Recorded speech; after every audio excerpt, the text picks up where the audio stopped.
Hello, this is the Clueless Bartender. And today, gagawa tayo ng homemade na aromatic bitters.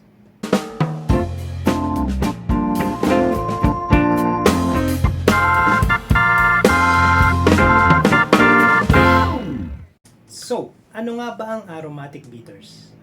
Ang aromatic bitters is a key ingredient sa mga popular na cocktail drinks. It is a high-proof gin or whiskey na ininfusan ng mga pampapait. A key ingredient sa paggawa ng mga cocktails like old-fashioned.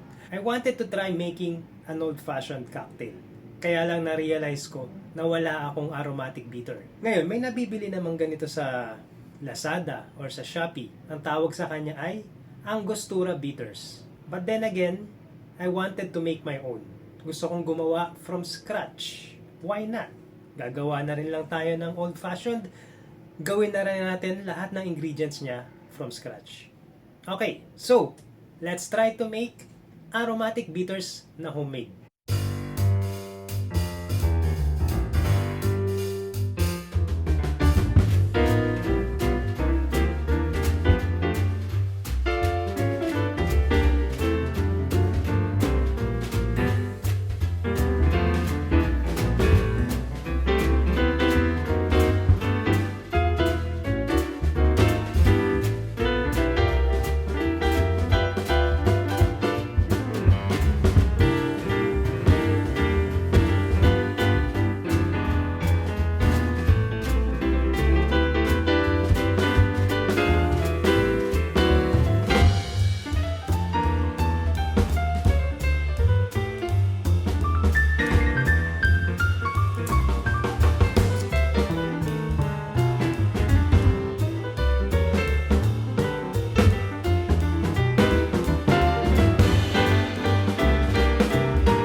Okay, so after 2 weeks, eto na siya.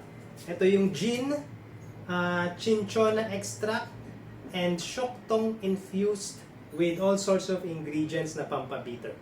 And then ito naman, yung tubig na pinakuluan ko, kasama din yung mga pampabitter na yun. Paghahaluin natin sila ngayon.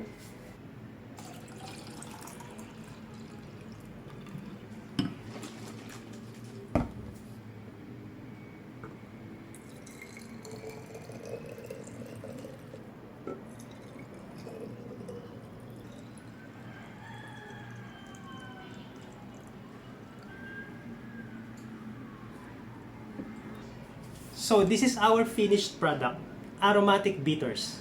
With this, pwede na tayo gumawa ng old-fashioned cocktail. But that's going to be another episode. So, see you next time.